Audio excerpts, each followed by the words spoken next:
Good morning. जैसा कि हम लोगों ने पिछले लेक्चर में डिस्कस किया था कि डिटरमिनेंट क्या होता है, एक बार से रिकॉल कर। डिटरमिनेंट क्या होता है? Every square matrix associated to some real numbers और सम कॉम्प्लेक्स नंबर।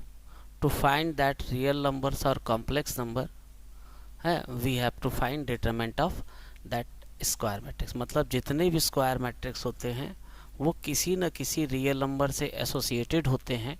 अगर उस रियल नंबर या कॉम्प्लेक्स नंबर को फाइंड आउट करना होता है तो उसी से हम लोग उसका डिटरमिनेंट करते हैं। फिर दूसरा हमने बताया था कि डिटरमिनेंट ऐसे एक फंक्शन होता है जिसका डोमेन कोई भी एक स्क्वायर मैट्रिक्स होगा और उसका को डोमेन जो होगा रियल नंबर या कॉम्प्लेक्स नंबर होगा। फिर हम लोगों ने ऑर्डर 1, ऑर्डर 2, ऑर्डर 3 डिटरमिनेंट को एक्सपेंड किया। एक्सपेंड करने का तरीका था कि अगर 3x3 की कोई मैट्रिक्स है तो इसको हम लोग 6 तरीके से एक्सपेंड कर सकते हैं। R1 के लॉन्ग, R2 के लॉन्ग, R3 के, C1, C2 और C3 के। फिर मैंने बताया था डिटरमिनेंट के उसी रो या कॉलम को एक्सपेंड करना चाहिए जिसमें ज़्यादा ज़्यादा जीरो होते हैं। फिर एक क्वेश्चन और बताया था कि अगर डायगोनल के तीनों एलिमेंट जीरो होते हैं तो उसकी वैल्यू जीरो या स्क्यू सिमेट्रिक मैट्रिक्स का डिटरमिनेंट जीरो आता है। इतना कुल हो चुका था। अब उसके बाद हम लोग कंटिन्यू करते हैं कि एक प्रॉपर्टी और मैंने बताया था आपको, वो बड़े बड़े काम की प्रॉपर्टी थी कि अगर जैसे मान लीजिए आपके पास एक मैट्रिक्स ए है, ठीक, और अगर हमने क्या किया कि यहाँ पे मान लीजिए कि मैट्रिक्स बी है, तो मैट्रिक्स ए जो है बी के बराबर तब होगी जब के से मल्टीप्लाई कर देंगे। तो जैसे आप दोनों तरफ का जब डिटरमिनेंट लोगे तो ये डिपेंड करता है कि यहाँ पे आप k की पावर n लिख दोगे और यहाँ डिटरमिनेंट आप b लिख दोगे। या n जो होगा n is the order of matrix a और मैट्रिक्स b। सिंपल ऐसे। तो इस प्रॉपर्टी का बड़ा रोल आगे चल के कई जगह ऑब्जेक्टिव क्वेश्चन में बड़ी हेल्प करता है। ठीक है, अब आइए ज़रा सा चलते हैं हम लोग। अब आज हम लोग डिस्कस करेंगे properties of determinants. In previous section जो भी मैंने बता दिया, आज हम लोग प्रॉपर्टी में क्या क्या पढ़ेंगे आइए देखा जाए कैसे इस्तेमाल करते हैं। पहली प्रॉपर्टी जो होती है ये चीज़ कि the value of determinant remains unchange if its row and column are interchange. मतलब अगर डिटरमिनेंट्स के रो और कॉलम को इंटरचेंज कर दो, जैसे वहाँ पे स्क्वायर मैट्रिक्स को ट्रांसपोज करते थे, उस पर कोई फर्क पड़ेगा नहीं। जैसे मान लीजिए कि डिटरमिनेंट है, हमने इसको मान लिया कि डेल्टा है, हम इसको R1 के लॉन्ग एक्सपेंड करेंगे तो A1 इंटू A1 के आप रो और कॉलम को हाइड कर लोगे तो B2, C2, B3 ऐसे, फिर माइनस A2, फिर आप इसके रो और कॉलम को हाइड कर लोगे, इसी तरह से प्लस A3, आप A3 के रो और कॉलम को हाइड कर लोगे। जब आप सिंप्लीफाई करोगे तो आपको ये वैल्यू मिल जाएगी यहाँ से। इसके बाद चलिए अब हम क्या करते हैं कि हमने क्या किया कि अगर हम इस डिटरमिनेंट्स के और रो और कॉलम को इंटरचेंज कर लेते हैं तो हमने फर्स्ट रो को फर्स्ट कॉलम बना दिया, सेकेंड रो को सेकेंड कॉलम बना दिया और थर्ड रो को थर्ड कॉलम बना दिया हमने ऐसे, और मान लिया कि उस डिटरमिनेंट की वैल्यू ए है। तो अब देखिए क्या होता है। अब हम क्या करेंगे, इसको एक्सपेंड करते हैं। जब आप इस वाले डिटरमिनेंट को एक्सपेंड करोगे तो क्या मिलेगा, what do you get, see this. तो वही जैसे आप R1 के अलग इसको भी एक्सपेंड कर दोगे। जब आप एक्सपेंड करोगे तो यहाँ पे देखो ये डेल्टा की वैल्यू है, डेल्टा 1 की वैल्यू इतनी आ रही है, और यही वैल्यू आप ऊपर देख रहे हो यहाँ ये भी वही चीज़ आ रही है। तो आपको क्या याद रखना है कि पहली प्रॉपर्टी यही होती है कि कोई डिटरमिनेंट है, ठीक, उसके रो और कॉलम को इंटरचेंज करने से उस पर कोई फर्क नहीं पड़ता। बस सिंपल ऐसे ये चीज़ है। या सीधे सीधे हम कहें कि अगर मान लीजिए कोई एक स्क्वायर मैट्रिक्स होती, इसका ही कंक्लूजन ये निकलेगा। तो हम अगर इसका ट्रांसपोज कर लेते और ट्रांसपोज करने के बाद दोनों का डिटरमिनेंट निकालते तो कोई इफेक्ट नहीं पड़ता। This is a property. Clear? आइए नेक्स्ट प्रॉपर्टी देखा जाए। बस हो गया, देखिए डिटरमिनेंट ऑफ ए डैश। इसके बाद सेकेंड प्रॉपर्टी होती है इसमें जो एग्जांपल दिखा रहे हैं ऐसे। तो एग्जांपल में क्या किया गया आइए देखा जाए। एक एग्जांपल ले लिया गया, मान लिया एक डिटरमिनेंट है ये, इसको इन्होंने R1 के अलॉन्ग एक्सपेंड कर दिया 2, और ये 0 5 4 माइनस 7, फिर माइनस और फिर एलिमेंट -3 6 1 4 माइनस। जब हम इसको एक्सपेंड कर रहे हैं तो इसकी वैल्यू -28 आ गई। ठीक, इसके बाद हमने क्या किया कि by interchanging row and column इसके फर्स्ट रो को फर्स्ट कॉलम बना दिया, सेकेंड रो को सेकेंड कॉलम और थर्ड रो को थर्ड कॉलम। और फिर क्या कर रहे हैं, इसको हम एक्सपेंड कर रहे हैं, एक्सपेंडिंग अलोंग फर्स्ट कॉलम। तो फर्स्ट कॉलम तो 2 लिखेंगे, आप इसके रो और कॉलम को हाइड कर लोगे ऐसे, तो 0 4 5 -7। फिर इसके बाद जब आप इसके नेक्स्ट वाले एलिमेंट को लिखोगे R1 C1 तो plus minus plus then minus, तो -3। फिर हम क्या करेंगे, इसके रो और कॉलम को हाइड कर लेते हैं ऐसे, तो 6 4 1 माइनस। ठीक, इसी तरह से आप जब इस वाले एलिमेंट की बात करोगे तो ये 3 1 होता है, प्लस आएगा तो प्लस, आप इसके रो और कॉलम को हाइड कर लोगे ऐसे, तो 6 0 1 5। जब एक्सपेंड करोगे तो आप इसका ऐसे मल्टीप्लाई करके माइनस, तो 0 -20 -42 -4 माइनस प्लस 30 -0। जब आप इसको सिंप्लीफाई कर रहे हो तो -28 आ रहा है, पहले भी 28 आएगा। तो इससे पहली प्रॉपर्टी हो जाती है कि किसी भी डिटरमिनेंट की वैल्यू अनचेंज रहती है अगर उसके रो और कॉलम को इंटर चेंज कर देते हैं। ठीक, इसके बाद आता है प्रॉपर्टी नंबर 2। यही डिटरमिनेंट मेन, और कुछ भी नहीं। इसके बाद प्रॉपर्टी आपको अप्लाई करना आ गया तो समझ लिए डिटरमिनेंट खत्म हो गया। If any 2 rows of determinants are identical, कहने का मतलब है कि अगर किसी डिटरमिनेंट्स के 2 रो आइडेंटिकल होते हैं, sorry, if 2 rows of determinants are interchange तो then sign of determinants change. मतलब क्या करें, अगर इंटरचेंज करेंगे किन्हीं 2 रो या किन्हीं 2 कॉलम को तो उसका साइन, तो जैसे मान लें एक डिटरमिनेंट हमने माना कि ये है, हम क्या करें, इसको एक्सपेंड कर ले, तो इसकी वैल्यू एक्सपेंड करना आप सीख के आ गए। अब हम क्या कर रहे हैं, यहाँ पे हमने क्या किया, फर्स्ट और थर्ड रो को इंटरचेंज कर दिया, फर्स्ट रो को थर्ड बना लिया, थर्ड को फर्स्ट बना लिया। अब हम क्या करें, इसको एक्सपेंड करते हैं।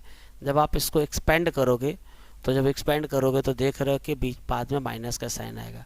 तो जब आप क्वेश्चन को सॉल्व करोगे तो कैसे सॉल्व करोगे, जैसे मान लीजिए यहाँ पे कि डिटरमिनेंट लिख रखा, हम यहाँ पे लिखना चाहते हैं कि R2 इंटरचेंज R3, या मान लीजिए हमने R1 कर दिया।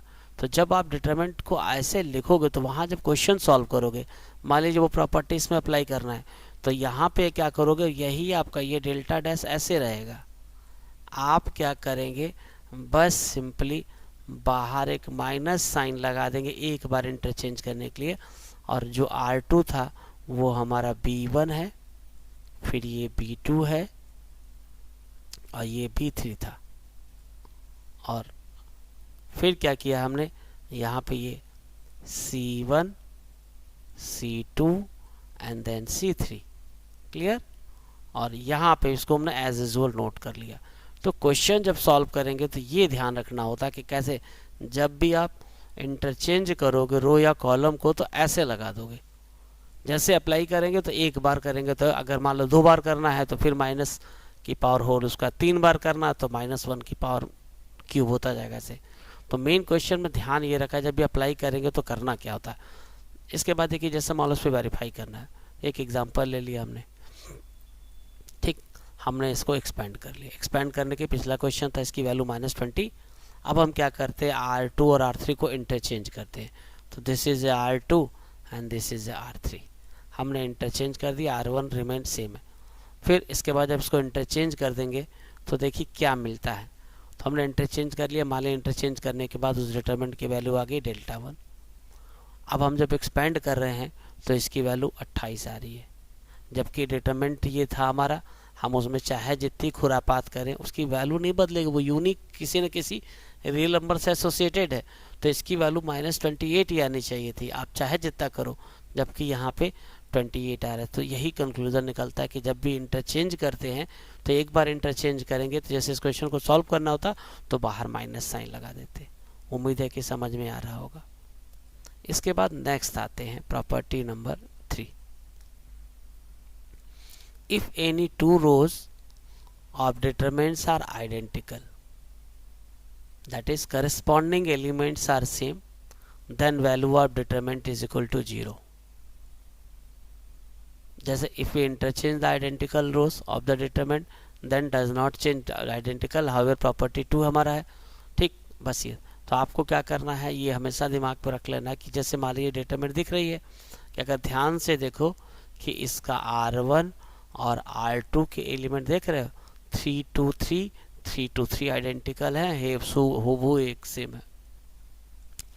जब आप इसको एक्सपेंड करोगे ना तो इसकी वैल्यू 0 आ जाएगी,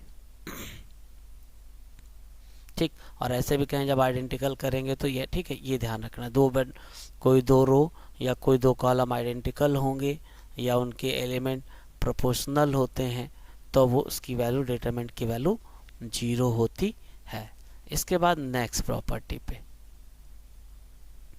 जैसे हम लोगों ने मैट्रिक्स में पढ़ा था कि अगर हम मैट्रिक्स में किसी स्केलर से मल्टीप्लाई करते थे तो उसके हर मेंबर में मल्टीप्लाई होता था, जबकि डिटरमिनेंट में ऐसा नहीं होता है।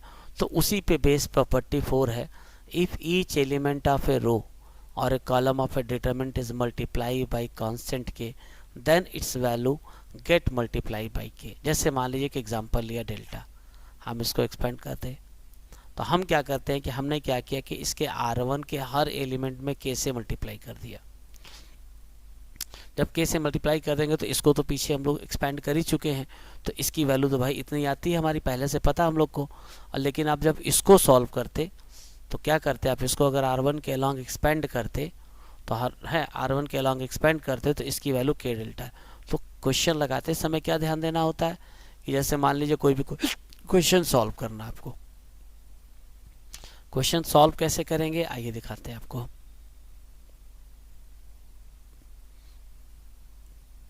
जैसे मान लीजिए इसी को हम दिखा रहे हैं आपको, जैसे मान लीजिए इस क्वेश्चन को सॉल्व करना हम लोग को, या यहाँ पे जब क्वेश्चन जब सॉल्व करेंगे तो ऐसा नहीं करेंगे। जब आप ऐसा करोगे कि R1 टेंस टू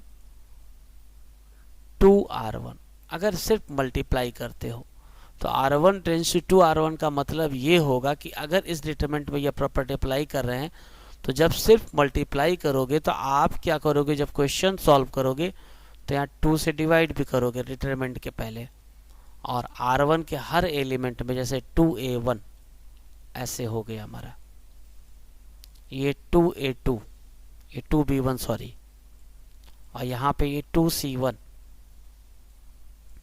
यहाँ पे जैसे था इसको हमने उतार लिया कि A2 B2 और ये C2। यहाँ पे हमारा ये A3 आ जा रहा है और ये हमारा B3 आ जा रहा है और यहाँ पे ये हमारा C3 आ जा रहा है। ये जब क्वेश्चन जब लगाएंगे तो ऐसे करना चाहिए कि जब सिर्फ आप मल्टीप्लाई करोगे तो बाहर उसी से डिवाइड भी करेंगे। आइए देखा जाए। इसके बाद नेक्स्ट प्रॉपर्टी में देखिए जो हमारा है, ये हमने बता दिया प्रोपोर्शनल होता है तब भी होता है, जैसे यहाँ पे इसको इससे डिवाइड करेंगे तो k आने लगेगा।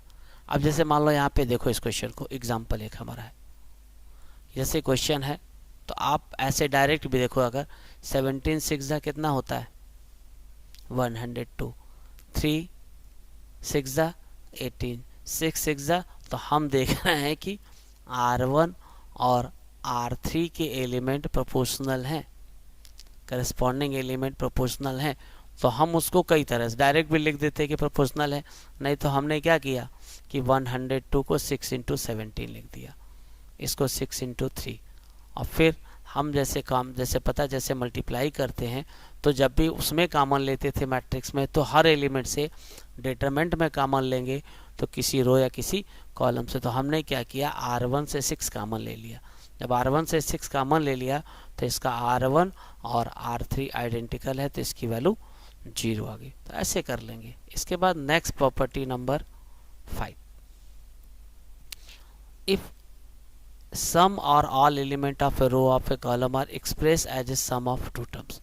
मतलब ये कह रहा है कि सम और all element of a row और column of determinants as express as sum of 2 or more terms, then determinant can be express as sum of 2 or more determinant. जैसे एग्जांपल देखिए, यहाँ पे कि डिटरमिनेंट दिख रही है, R1 के एलिमेंट 2 एलिमेंट का सम है, तो इस प्रॉपर्टी के हिसाब से एक A1 B1 C1, A2 B2 C2, A3 B3 C3 से एक डिटरमिनेंट बनाएंगे और lambda 1 B1 C1, lambda 2 B2 C2, lambda 3 B3 C3 से बनाएंगे।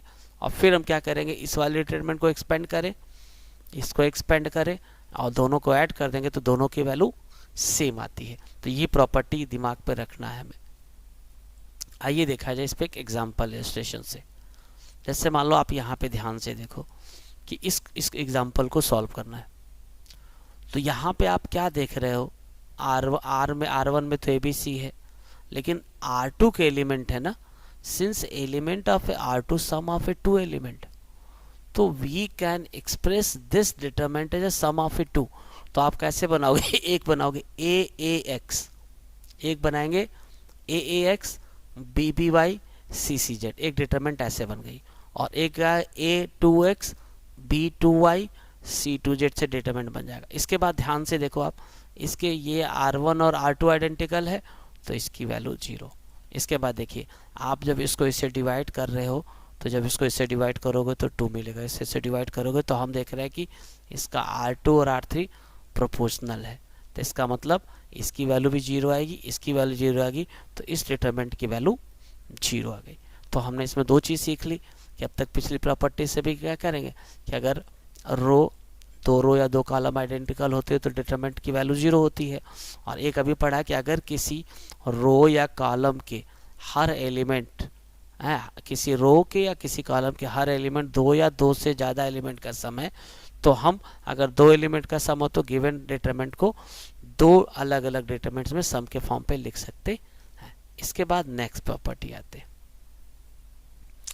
अब ये देखो ऑपरेशन जैसे करते हैं वहाँ पे हम लोगों ने किया था रो ट्रांसफॉर्मेशन में कि to each element of any row और कॉलम ऑफ डिटरमिनेंट। तो यहाँ इसका मतलब ये है कि जैसे मान लें यहाँ पे R1 लिखा हमने, तो R1 tends to R1 plus के R2 का मतलब जैसे ये है कि मान लें कि कोई डिटरमिनेंट हमारे पास है, तो यहाँ पे हम जैसे R1 लिखे तो हमने लिख दिया कि R1 टेंस टू R1 और प्लस 2R2 लिख दिया,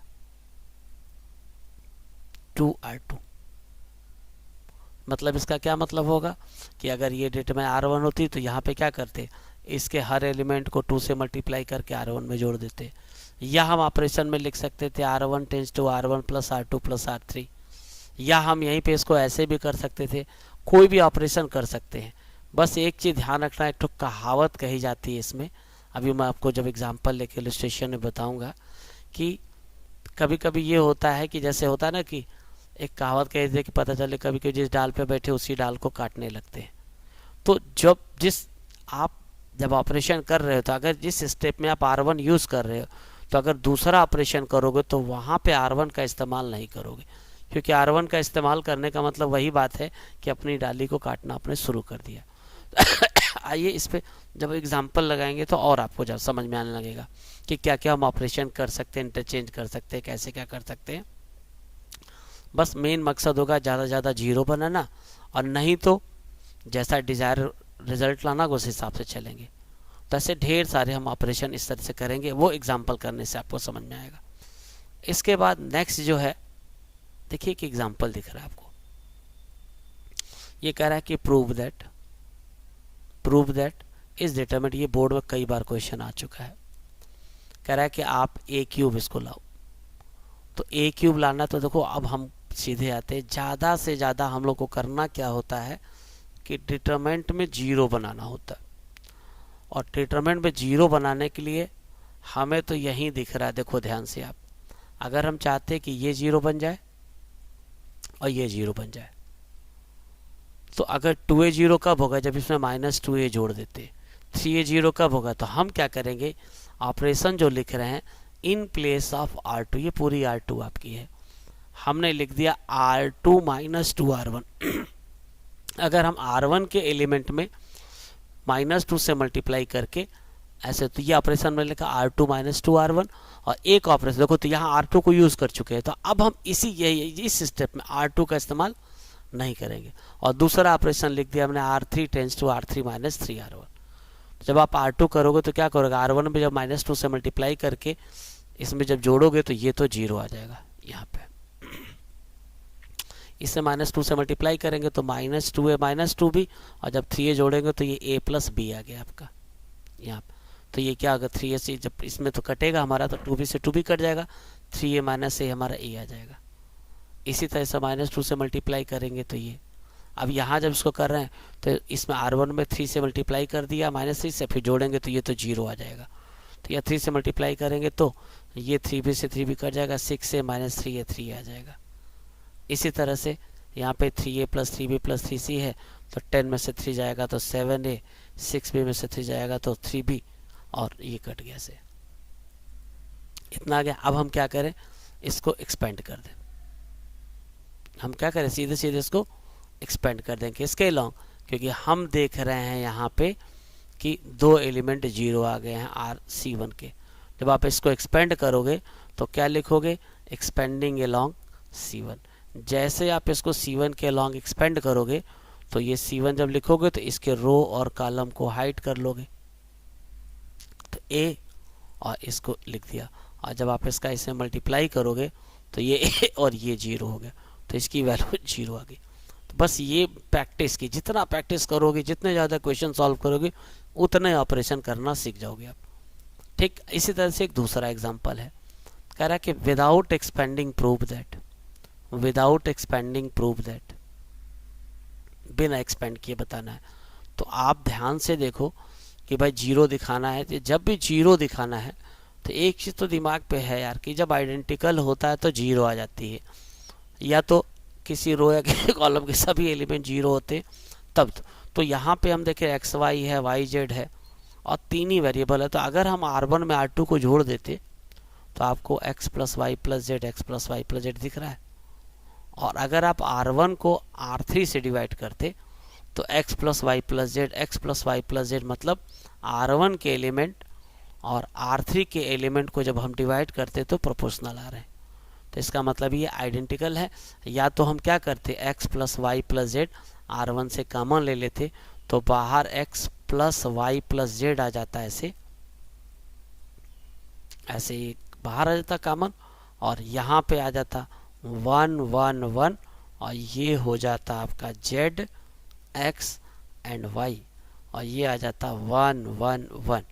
और हम देख रहे हैं कि R1 R3 आइडेंटिकल है, इसलिए इसकी वैल्यू 0 आ गई। क्लियर? ठीक, आगे बढ़ते। एक और एग्जांपल देखो, कह रहा है कि इवोल्यूट। तो इवोल्यूट का मतलब ज़्यादा से ज़्यादा 0 बनाना है। तो यार इसको 0 बनाना आसान है।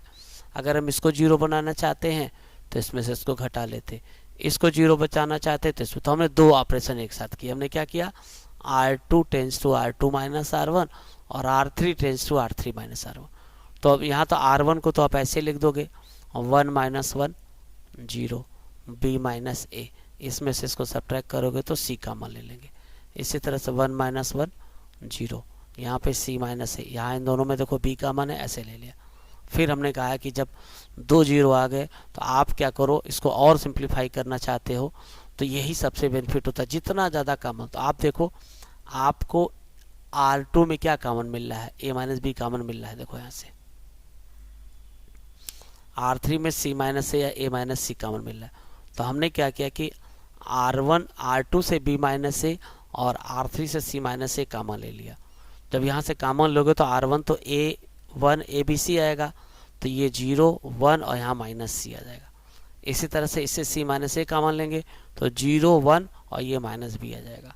अब हम क्या करेंगे, इसको एक्सपेंड करेंगे C1 के अलॉन्ग।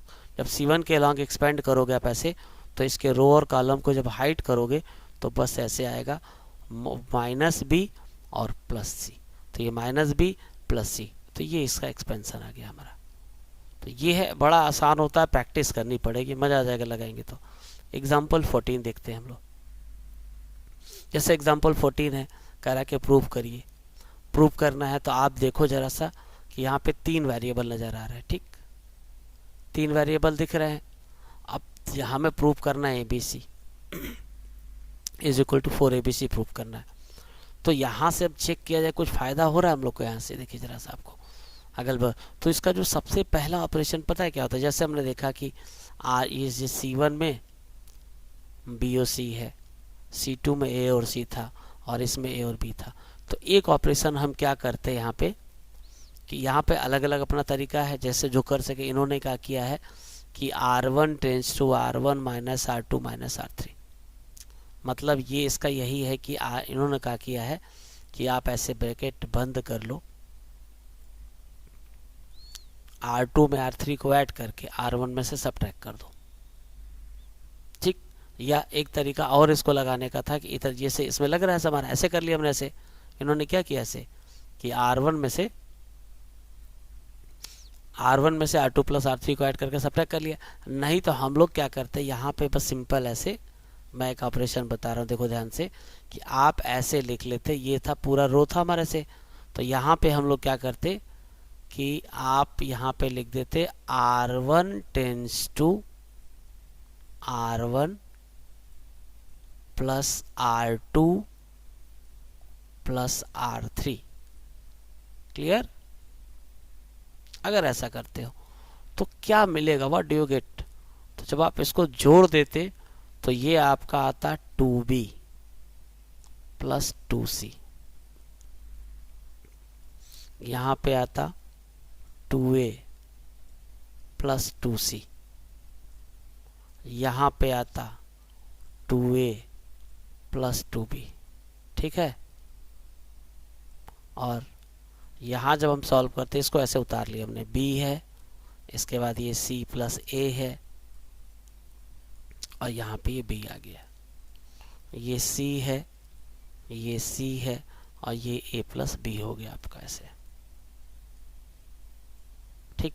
फिर आप देख रहे हो कि R1 से 2 कॉमन ले लेते तो b प्लस सी, फिर घटाना शुरू करते हम लोग ऐसे, तो जितना 0 बना लेते, 2 कॉमन ले लेते हम लोग ऐसे। जब 2 कॉमन ले लेते तो फिर यहाँ से सब्ट्रैक्ट करना शुरू करते, तो हमारा 2 कॉमन ले लेते तो यहाँ से 2 सब कट जाता, पूरा पूरा ये 2 कट जाता हमारा, और बाहर 2 आ जाता आपका ऐसे।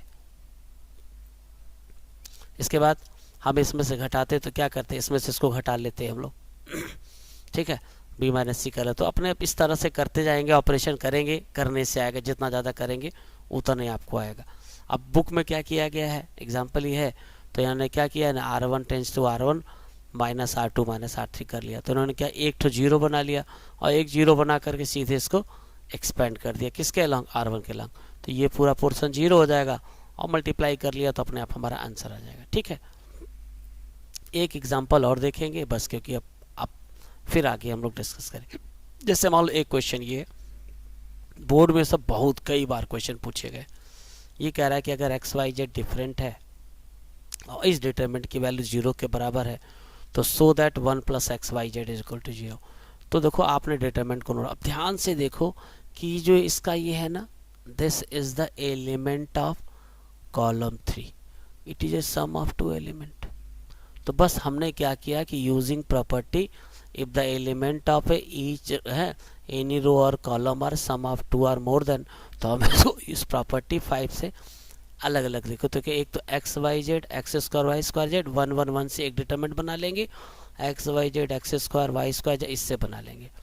अब इसके बाद ध्यान से देखो आप, इसमें से क्या कॉमन मिल रहा है, इसमें से पूरे से एक्स कॉमन, इससे पूरा वाई कॉमन, इससे। तो हम क्या करेंगे कि बाद वाले डिटरमिनेंट में से R1 से x कॉमन, R2 से y कॉमन, R3 से z कॉमन ले लेंगे, तो बन गया। अब इसके बाद आप देख रहे हो यार कि ये डिटरमिनेंट यहाँ भी 1 1 दिख रहा है, x y z दिख रहा है, बस अंतर है कि यहाँ पे 1 1 x y z दिख रहा है, यहाँ पे ये भी है। तो आपको नज़र आ रहा है ना कि ये दोनों डिटरमिनेंट सेम दिख रही है। तो हमने क्या किया, इस डिटरमिनेंट को कॉमन ले लिया, तो ये आ गया। अब यहाँ पे कह रहा है कि एक्स वाई जेड हमारा अलग अलग है, तो क्वेश्चन में साफ साफ लिखा था इज इक्वल टू 0, तो हम इज इक्वल टू 0। तो अब यहाँ पे क्या करें हम लोग, तो हमको ये पता है, या तो हम करें या डायरेक्ट भी यहीं पे लिख देते कि दिस इंटू दिस, इन दोनों का प्रोडक्ट 0 के बराबर है, तो या तो ये 0 होगा या तो ये 0 होगा। तो आंसर तो हमारा यहीं मिल जाता, CBSE इतने पे नंबर दे देगा। लेकिन हम चाहते हैं कि इसको और सॉल्व करना चाहते हैं, तो इसको 0 बनाना था, तो इसको 0 बनाते तो यहाँ पे क्या लिख देते, R2 टेंस टू, इसको 0 बनाना होता तो लिखते R2 tense to R2 minus R1, ठीक, और R3 tense to R3 minus R1। तो इससे क्या होता है आपका कि 2 0 बन जाते। देखो यही किया इन्होंने, से अप्लाई कर लिया। अब फिर जब इसको एक्सपेंड करेंगे तो एक्सपेंड करेंगे तो हम C1 के अलॉन्ग एक्सपेंड करते थे, इसका ऐसे मल्टीप्लाई कर देते, इसका ऐसे मल्टीप्लाई कर देते, ठीक।